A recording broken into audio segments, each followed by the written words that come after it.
Good morning, and yes, a happy new year. Yeah, I know some of you are already here. Good morning, a happy new year to you all. It's difficult wishing anyone living in our space a happy new year, but we must find ways to encourage ourselves, ginger our hopes, and ensure that we keep our heads up. So yeah, I'm speaking to you all for the first time this year. Happy New Year to you all. I have been very deliberate about staying away from the press. Yeah, very deliberate. And so I haven't had a chance to wish you all a Happy New Year until now. Happy New Year, everybody. So there's going to be a slight tweak to the way we've been running things. See, usually I'll start at 9:50, just like I'm starting now. And then we'll deal with what I would call Sunday school. And then everybody else will come in by 10 o'clock. And we would usually kick off the main talk for the day. It's a process that has helped me to settle into a rhythm before I start addressing the issue. But I've noticed increasingly that a lot of people would usually wait until about 10 o'clock and, anyway, you let me know, because what I want us to start doing is this. Instead of me to come in 10 minutes early and be saying things that I hadn't said before, exegeting one of these proverbs, I think what I would prefer to start doing from next week would be that I'll take your feedback on the subject from the previous week, like today's one. I'll take your observations, your questions. I'll take it on board, take the notes, and then I'll spend the first 10 minutes dealing with as many of those questions as I'm able to answer. Or it might even be that you have answers for me as well, and you might just drop them in the comment section, especially on, I can see your comments on YouTube. I can see whatever I think on all platforms really. I'll check myself, and I would have my PA also take a look, because we're about to enter a different phase. And in this phase, I've always believed that we can't be saved by vote runs. It will take the collective action of a lot of us acting in concert together, working to a common purpose for us to be able to free ourselves, so to say. So it is critical that these feedbacks from me to you, from you to me, this continuous intercourse of ideas must be allowed to grow and fertile. So from next week, I would still come on at 9:50, but I would not be speaking to the week's subject going forward. I will simply be addressing the questions that you have asked in the week before. I have learned more from the disagreements of even my enemies. Those who have held me out as an enemy, I've learned more from them disagreeing where they have managed to find the capacity for reasoning than from you, my friends, who would merely agree with me. So please, I look forward to receiving your questions. It is critical that we have this feedback so that I don't continue to exist in what might actually be an echo chamber, whilst imagining that I am imparting anything of significance. And it would also help because it's very easy to become insular when you have become convinced as to the correctness of your position in a place as toxic as ours. Because what then happens is that you close out a lot of contrary views.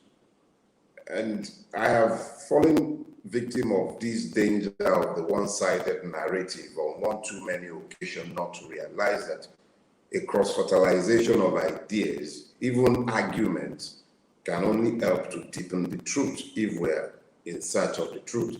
So I implore you, be as robust as you care to be in your disagreements. I hope, in fact, no limits on any subject. Go on, bring it on from next week.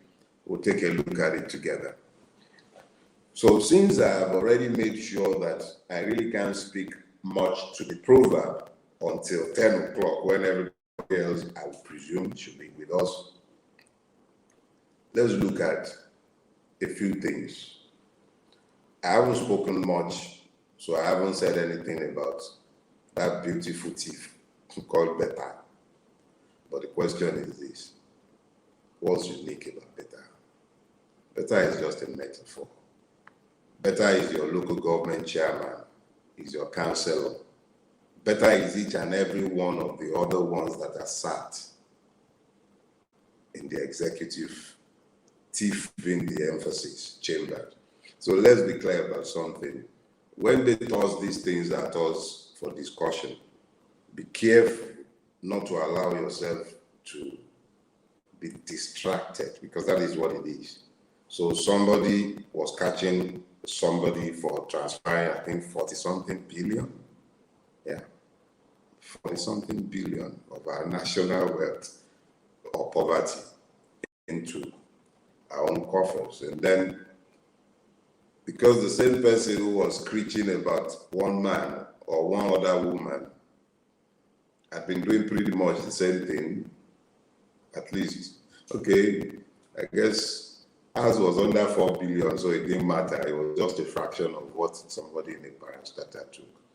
But all that you should do is to treat these as windows into the toilet of rulership or ruinership in Nigeria.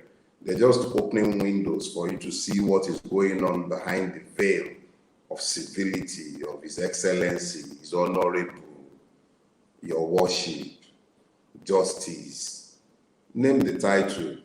What you just saw with Beta's veil being lifted is what goes on behind each and every one of the multiple veils that have shielded the many ruiners of the country named Nigeria. So don't allow yourself to be overly bothered by that. The second thing that I think should be mentioned, even though again in passing, you would find very quickly that multiple persons would need to begin to do what I would imagine the Oyinbos would call revisionism. General Obasanjo is pretty good at that when he tells the history. When he tells his stories, it always comes with fabrications of all sorts to scaffold the role he wants history to cast him as having played in the event of that season. But what I have found is that history has this stubbornness that man has never learned to overcome and can never overcome, because history has time on its side. Every lie, no matter how well scaffolded, eventually collapses. Anyone who has aligned themselves with the lie of the Bola Tinubu legitimate presidency, of him having won an election, will continue to do their striptease in the public space. So, like I said, I'm not going to talk on that subject, but enough has been said. Ignore them. Their consciences are pricking them. And history is a stubborn writer. He writes better than each and every one of us. He outlives us. He's got time on his side. History. Yeah. It will be written by the winners, but I've never found a place where evil triumphed indefinitely. This season of fascism and Bajuism and everything shall pass. It's 10 o'clock now. So don't worry, those of you latecomers, what we've decided that we'll be doing. Okay, first thing first. Since Nabisi 10 o'clock, and you are here for 10 o'clock, Happy New Year, even though I'm having to repeat it again. So Happy New Year to you all. It is my desire that this year be blessed for each and every one of us, but what I do know is this. How this year will turn out would not be a function of the senseless prayers you are saying in your churches as I speak right now. Senseless, yeah. You say all kind of prayers, and it won't be the ones that you are saying not in your head, thinking you are speaking to Allah subhanahu wa ta'ala. All of you are hypocrites because your country does not reflect your professions. You profess faith, you profess love, you profess peace.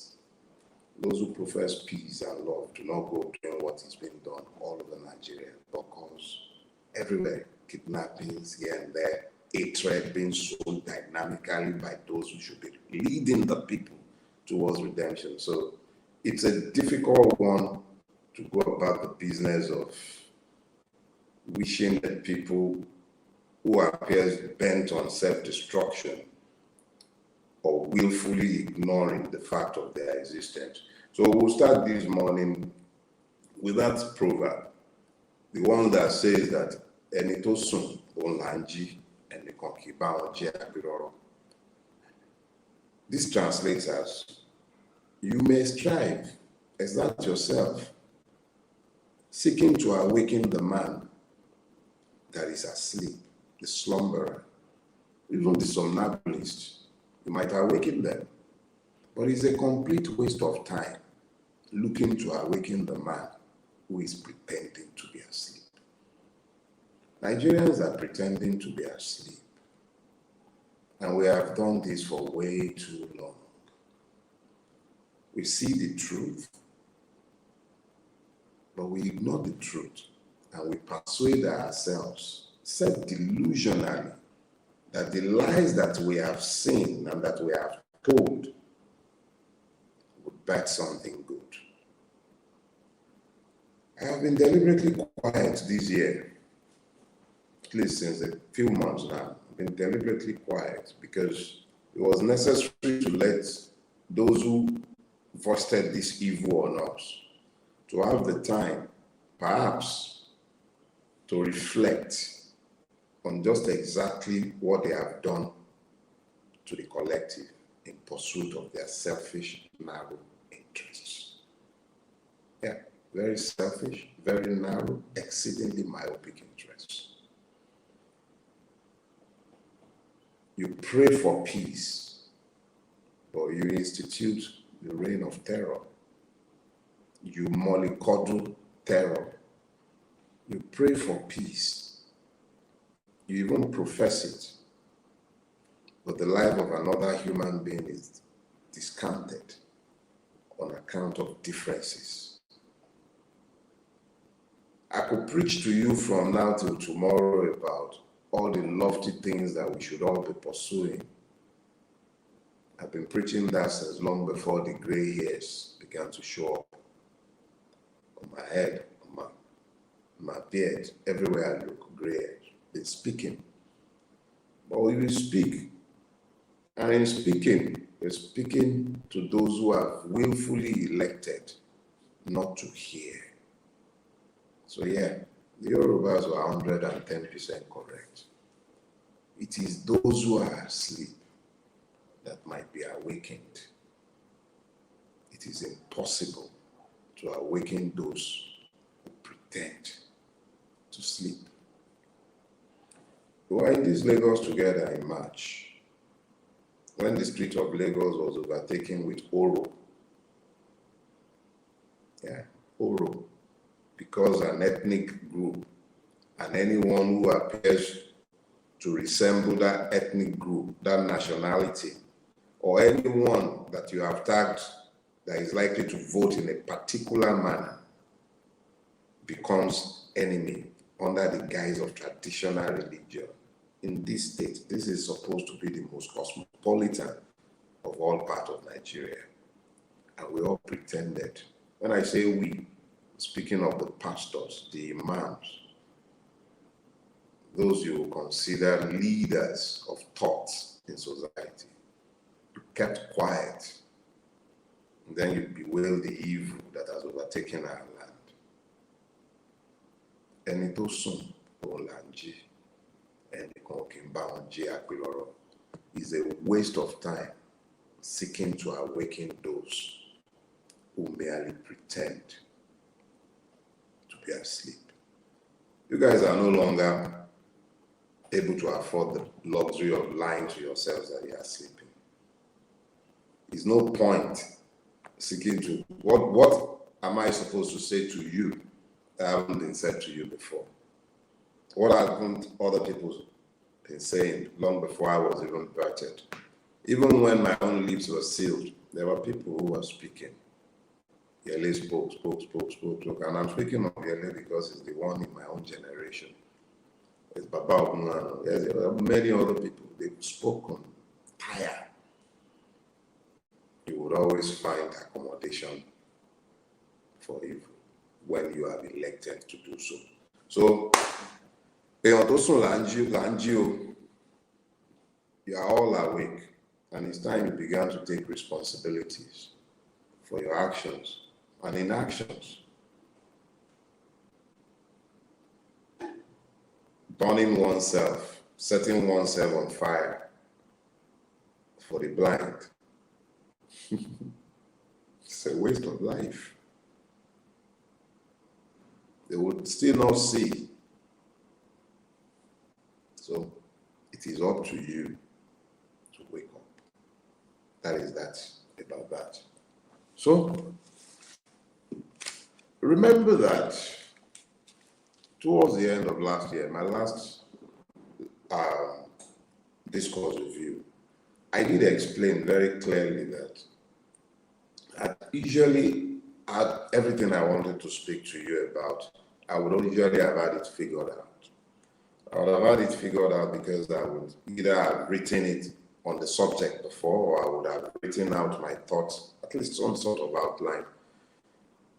What I found is that by the time we were closing the year, perhaps because the cycle had ended, even for us as a people, as a country, because we are not a nation, even the state is failing, but because it was clear to me that an era had ended, the brazen theft and subversion of the people's will and the brazen denudement of the judiciary in the market square in pursuit of the legitimization of that electoral heist, the level of nudity displayed by those we would have considered men of integrity, leaders of thought, pastors, imams, the complete subversion of society in pursuit of the ambition of Tinubu, the complete destruction of the fabric of every illusion that there exists a legal order in Nigeria, I realized that something has to shift. And it is in that realization that I spoke of the idea of citizenship. Because it is only citizenship as an idea that can stand in challenge of the prevailing idea that is governing Nigeria. So I have decided that we're starting a new series, starting today. What I want to do is open up what it is that we're actually fighting. Because if you don't understand what you are fighting, it becomes very difficult to understand the battle terrain, the instrument of war, and to even prepare yourself. So today, I want to speak to the subject, systemic intentions. It's a longer topic, but if I'm going to complete the heading, it's actually systemic intentions and design choices. Those of you who are students of architecture or engineering, particularly those disciplines, would understand the place of systems in design choices. The system you're looking to build will determine the choices that you make in putting together the system. So, point is, every system, whatever is utilitarian value, whatever it is you're looking to do with that system, it must be designed with that end in mind. So in designing the thing, the habits of the system shapes its character, and it is critical to look at its habit to paint its character. Nigeria is essentially a feudal state. But what is a feudal state? A feudal state is a place where you find multiple layers and levels of membership because you cannot speak. Okay, for ease of understanding, let me stick with the terminology. You find multiple levels of citizenship in a feudal state. In a feudal state, the law does not apply equally to everybody. Some people gave the law, and they are therefore above that law that they have given. Some people must have their seats inherited by their children, their sons and successors, because it's a feudal system. It is not open to everybody. It is open to different classes. You have classes of artisans, you have the soldier class, you have the jurist class, you have the political class, you have different classes in every feudal system. Now, Nigeria says it is the Federal Republic of Nigeria. You already know what a federation means. Federation means groups of nations who have come together under one state structure, each one retaining its capacity to govern itself within the collective. That was the Nigeria of 1951 to 1966. It was a federal structure. It was a state based on federalism. But this Nigeria of 2024, governed by the fraud known as Decree 24 of 1999, is not federal. Now, let's deal with the republic. Republic is suggestive of the fact that it has no monarchy. But that is far from the truth. Because the reality is that aside from the traditional institutions that were in place long before the white man found his unfortunate legs and the Arabs before them found their way into this space, we had our kings. And those kings are still in existence, as moribund as the kingship and the emirship and the traditional rulership system might have become. Appointees of today's government, who are the true monarchs. Reality is, today's Nigeria is not Republican. It is anything but. So you have a situation where you have a constitution. It says it is the Constitution of the Federal Republic of Nigeria, but it is not an expression of the will of the people who are known as Nigerians, who are Nigerians whether they like it or not, because they cannot freely express their right to self-determination within the construct that says it is a federation.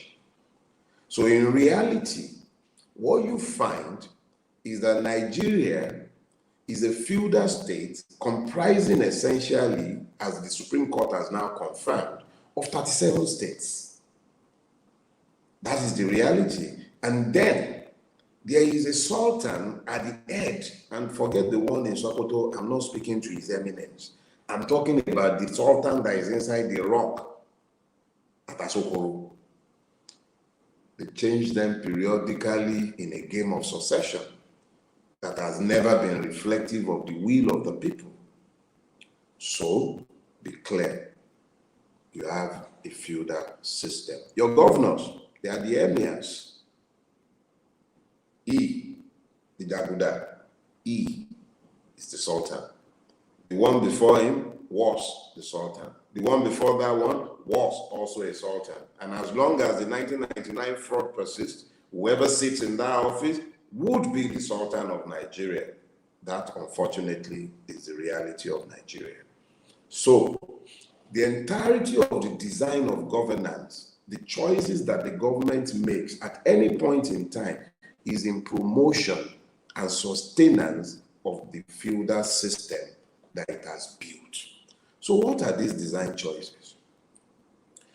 Feudalism exists on two critical legs. Two.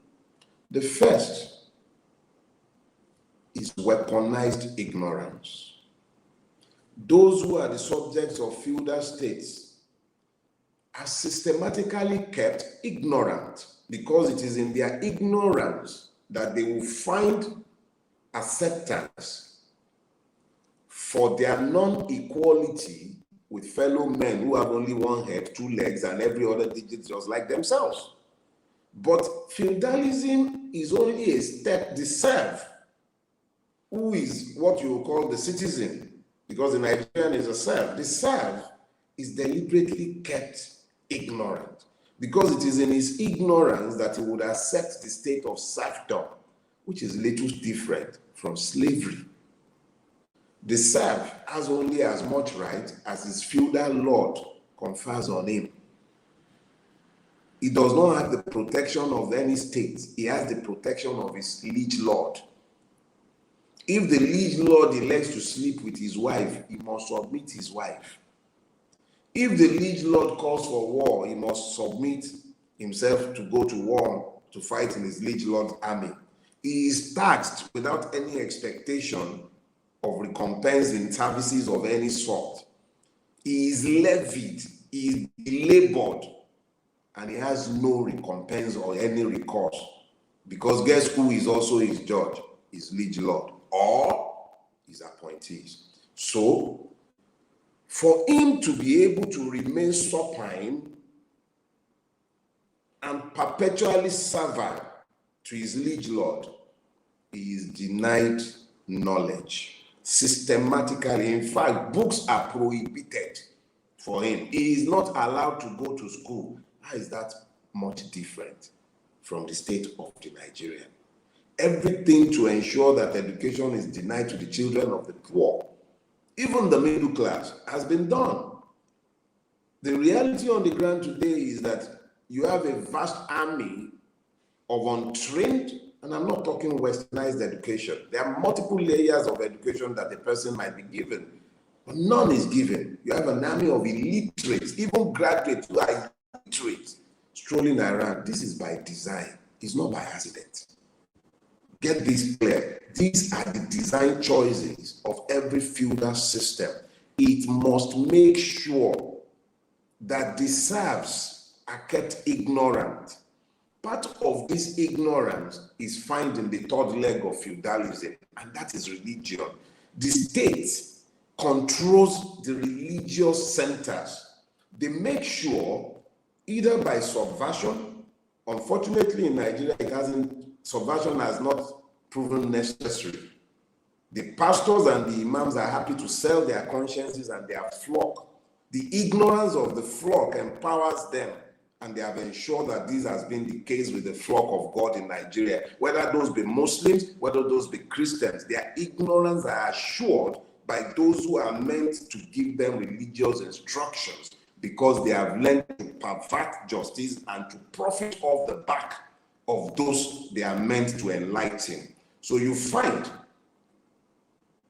that things that we have been blessed to do by ourselves, the pastors and the imams will be asking you to pray for God to come and do it. Why not ask God to come and wipe your ass whilst you're about it? Pardon my French. So get it clear. Ignorance is a policy goal of the state once it is a feudal one. Look around you. I went to a secondary school in my mother's village. That village is known as Fiditi. It's on the way to Oyo. I had better education in that village school than I got for my children in the big nonsensical schools that we all pay millions to attend here in Lagos. So let's be clear. If a generation could weaponize knowledge to the point of ensuring that every nook and cranny of Yoruba land, I can't speak to other parts of Nigeria, but every nook and cranny of the parts that were governed by Obafemi Awolowo had knowledge weaponized. The people they made sure that education touched every space, because he understood that the only antidote against feudalism was to educate the mind and the beneficiary of that vision. What has happened today? What has happened? We're in Lagos. This is Lagos, the 5th largest economy, if not the 4th, in the whole of Africa. What about his educational system? Looks revolutionary. What is it about it that even looks contemporary? From provision of infrastructure to even the human resource, illiterates are teaching children. And what are they even teaching them? The entire education curriculum of Nigeria is useless, as with the same with most other African countries. What are you teaching? You are graduating engineers that cannot build paved roads. Every time I see Lebanese, Syrians, Chinese engineers on our road project, my heart bleeds. 60 plus years after independence, this is where we are. It's not by accident. It's by design. If you can see, it's not by everything that you see around you, it's by design. These are design choices. Years ago, I was listening to a debate. It was between the Tory, it was Gordon Blair was in power at the time. So the Labour health spokesperson was on Sky News, laid out the government policy. They were envisaging that in about 10, 15 years, they will be needing, they would have an upsurge in need for nurses, for special care, special education. So they were planning 10, 15 years before the need, and they were laying down the way they were intended to fund the upsurge. They were going to create incentives, scholarships, so that colleges of health would take more nursing students.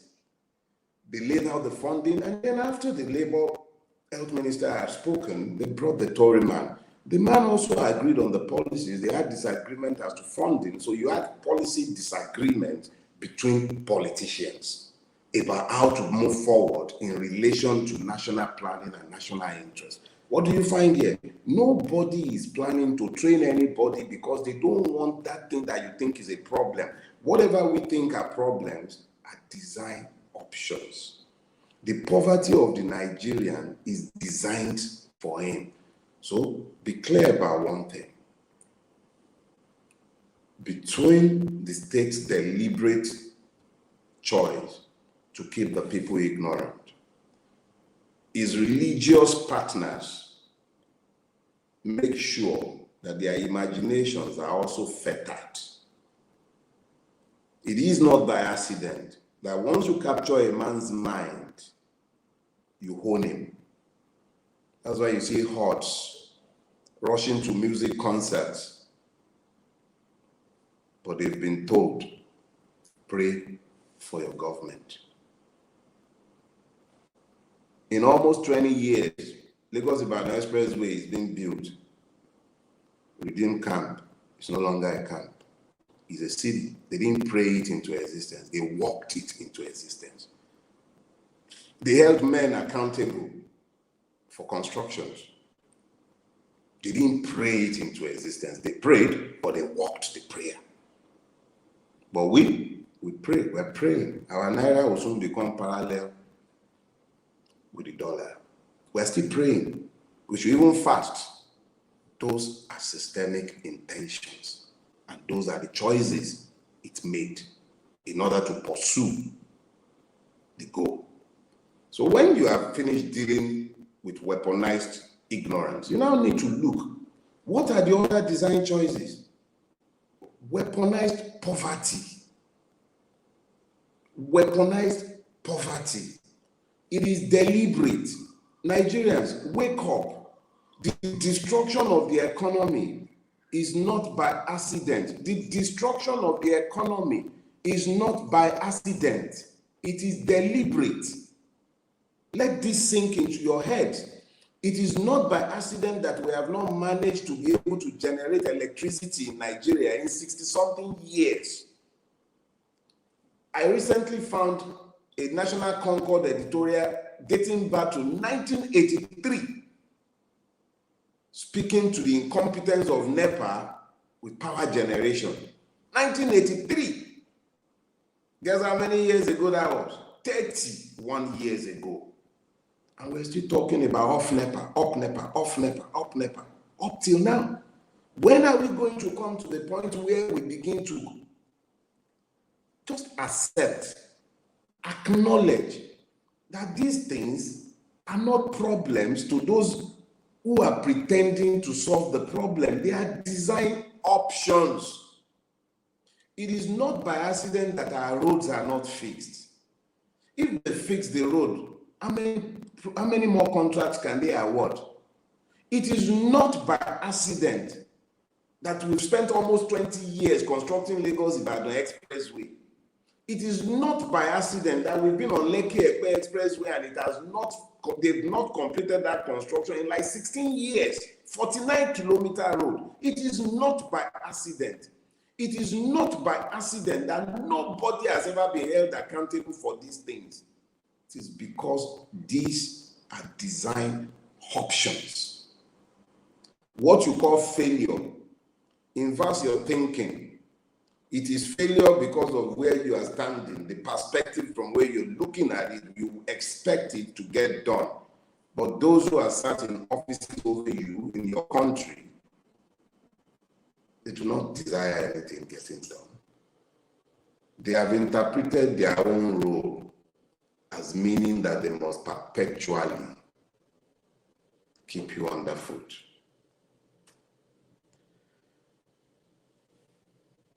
Let us be clear. If you are poor and your mind is perpetually focused on survival, it is very, very unlikely that you are going to spend much time interrogating the lies that you will be told by those who will prefer that you are not focused on their incompetence and evil wickedness. Let us be clear. Bola Ahmed Tinubu came into office in spite of all of his shenanigans, the blaze of lies and myths. And one of the first things he said was, subsidy is gone. So now subsidy is gone, but subsidy is there. Currency has lost at least close to 100% of its value. I'm not an economist, but I do have a pocketbook. I have a wallet. I know how far it has shrunk. I know how many more people are forced to beg. I know how many more people I'm forced to find ways to extend a hand to. I know just exactly how easy it has become for Nigerians since this Jaguda brought himself into office. It has been hell in this country. It was hell before he came, but it's gotten worse. Insecurity. Insecurity also deepens the poverty because it then means that those who have been living on subsistence farming are suddenly driven away from their farms. The multidimensional poverty has not been helped by insecurity, which is deliberately tolerated by this government. Because exactly what is the purpose of a government that cannot protect the lives and properties of its citizens? Yes, I know we are serfs, quote and unquote. But you, who are the victims, have a duty to rouse yourself from your sleep and understand the exact nature of your state, so that it becomes that much easier to figure out the way forward. Let us be clear that the constraint of the rule of law no longer exists in Nigeria. If you doubt what I am saying, listen to the governors who have the emirs who had their tenures confirmed by the Supreme Court. What did they say? They were all busy falling over themselves to thank Mr. President, the Sultan. They didn't need to thank the people because the people's vote did not count. The people's vote did not count. So they did not need to thank the people. And they did not need to thank the judiciary for upholding the law, because they all know that the judiciary, our judiciary, does not uphold any law. They are aware. They know the truth. So they are rightly thanking the person they know they need to thank. It's no thanks to me and you. It's thanks to them. So they know who to thank, not me and you. We don't count in their calculations.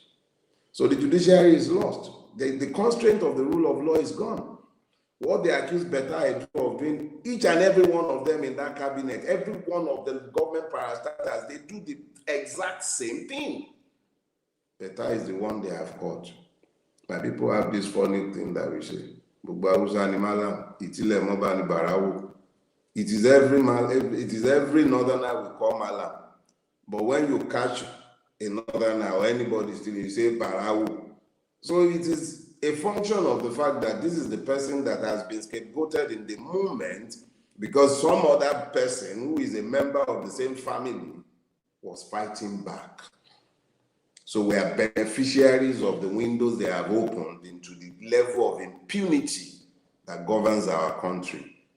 Our money transferred directly into private pockets. And that is the norm. It is not an aberration. It is the norm. Get that into your heads. They all know it. But who is asking? Who is asking? The destruction of the judiciary was assured on the day that it found legitimacy for Bola Ahmed Tinubu's electoral heist. It destroyed itself. That's why you find the incongruity that you are seeing in Plateau. That's what you are seeing. The Court of Appeal completely useless. That is how it has defined itself in public consciousness. For what? Look at the magic in Kano. 2 judgments. And it's the judiciary. The goddess of justice has turned not just a blindfold, a dress. And here is the problem. We can't look forward to 2027 to resolve this logjam. We can't. That's just the reality. You can't vote your ways. We cannot vote our way out of this mess. We are in a full-blown feudal state. Elections do not change feudal states. Only revolutions change feudal states. An awakening of the serfs who are demanding and who demands to be treated as citizens. Which brings me to the closing part of my speech this morning. The purpose. We've identified, and the state has revealed itself completely. There is no argument to be had against the thesis that Nigeria is a feudal state. But we do have a duty. If we cannot vote our way out of this mess, we have a duty to shape our own response to this system. The system wants violence. Get that into your heads. The system wants violence. It glorifies in it. It glories in it. It wants violence. It profits from violence. Multiple layers of the system profits massively from violence. We are the ones who stand to lose if violence should break out. So because we are familiar with the fact of what might happen or what will happen, because think about it, People were waving flags at Lekki Toll Gate. They were killed, murdered. The state denied it. Fellow serfs denied the humanity of those who were murdered. The international community looked away. They looked away, pretended they did not see what they saw. They unsaw what they saw. You know what I'm saying? They pretended as long as the oil is flowing and refugees are not flowing out, they're fine with whatever shit happens in our country. So be clear. You're dealing with a system that is preserved to kill as many as it might need to kill to preserve itself. And yet we can't vote our ways out of this. So what do we do? What do we do? First thing first, recognize the victimhood of the idiots whom the system are using to keep you as serfs. The most typical of the idiots in this age is the Yoruba Ronu one. It's not alone, it's periodic. You had the Northern Muslim irredentist during the years of the Buhari. You had the Yoruba Muslim irredentist aligned with that.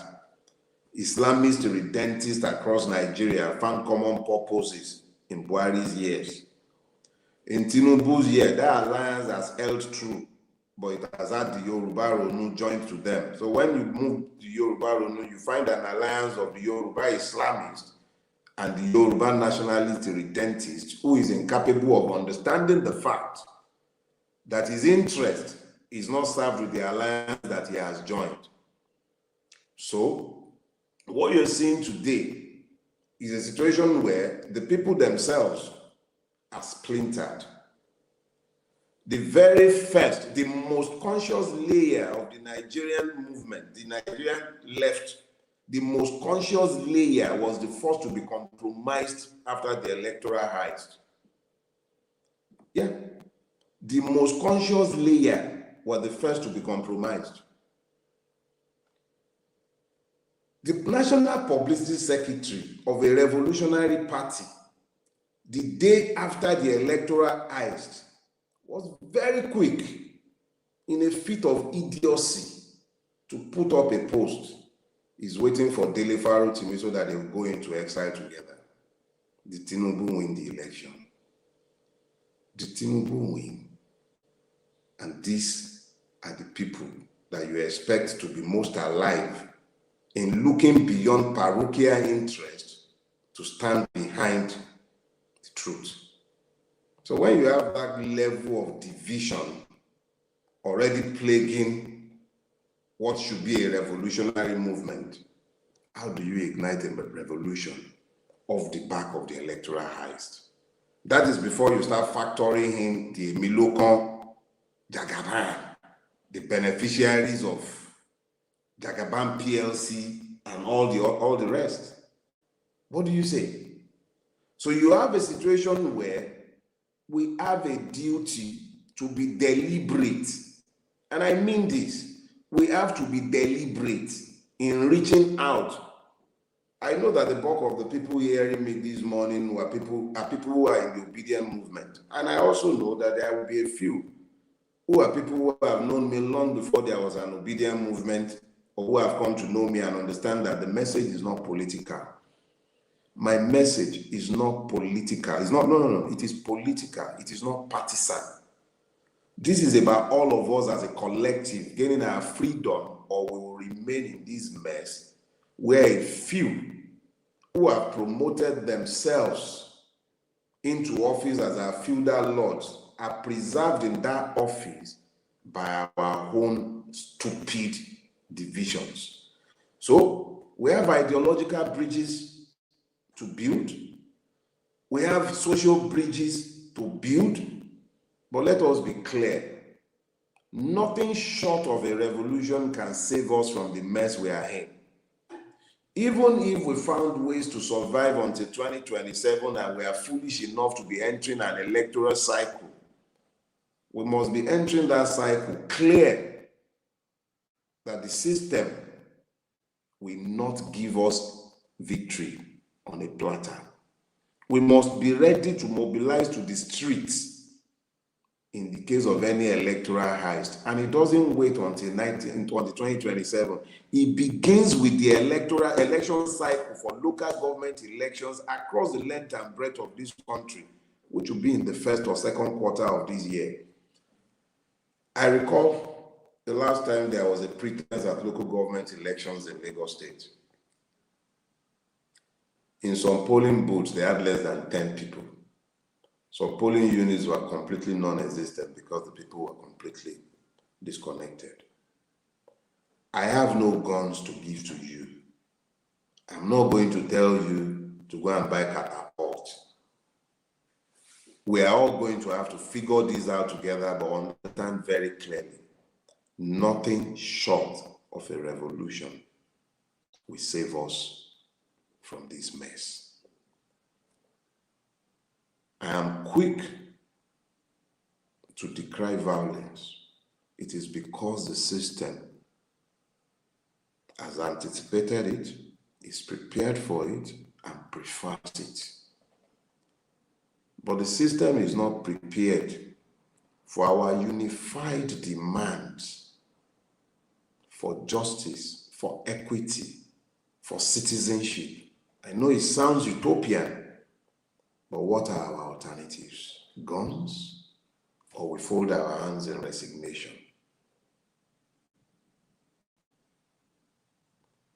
If you don't like an existing reality, complaining about it is unlikely to change it. You have to paint a better reality and then pursue that reality. It might very well be that it is our children who will enjoy the benefit of the struggle that we must embark upon.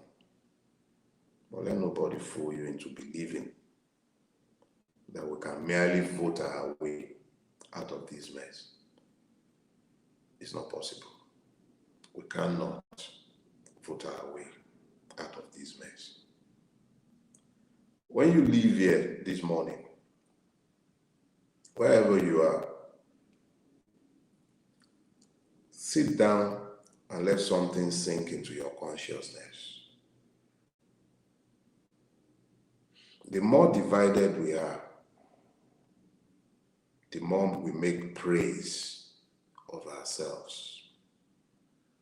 Because it is in our divisions that they conquer us.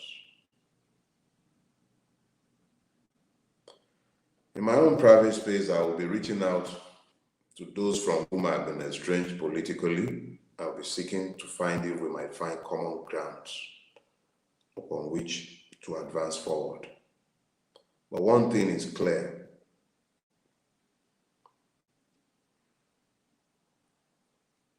Feudal states are not tolerant of democracy. Nigeria is not a democracy. The Nigerian is not a citizen. We can only get out of this united. We'll be telling ourselves some hard truths, painful ones, going forward. They must be told, because sometimes if you don't scarify, you can't heal.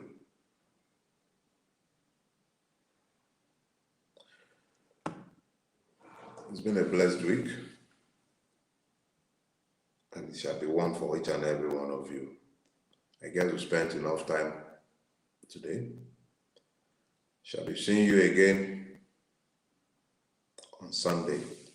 But for those of you who came in by 10 o'clock, that's the end of the lecture anyway, but let me just reiterate something I told them. I would not be starting at 10 minutes to 10 as usual with Sunday school from next week. I'll be looking forward to receiving your questions, your feedbacks, and I will deal with this the next time that we meet, next Sunday. It is your questions that I will deal with from 9:50 until 10 o'clock, and then we'll start the new week by 10 o'clock with whatever I elect to speak to in that week. Thank you very much, everybody. And thanks for tolerating me droning on for so long. There's been a lot to say, but the most important thing I need you to walk away with, keep this in mind. We have a duty to make it peaceful because we are the ones who have the most to lose. They don't care. Breaking up Nigeria works for them. They are fine with that as well. They have their passports and everything, and it guarantees that they can get away without justice being done. We have more to gain by pursuing the path of peace, even whilst we remain unyielding in our demands for change. Have a blessed week ahead of you. I look forward to receiving your questions and your feedbacks. God bless you, and have a happy new year. Bye-bye. And please, spare a thought for the victims of Bokos. You see several online appeals raising monies for them. Please do what you can. Please, I beseech you, do what you can. There are multiple people raising money. I'm sure you'll find credible ones, and if I find anyone, I'll share the link on my platforms. God bless you. Enjoy the rest of your week. I'll see you next Sunday. Bye-bye.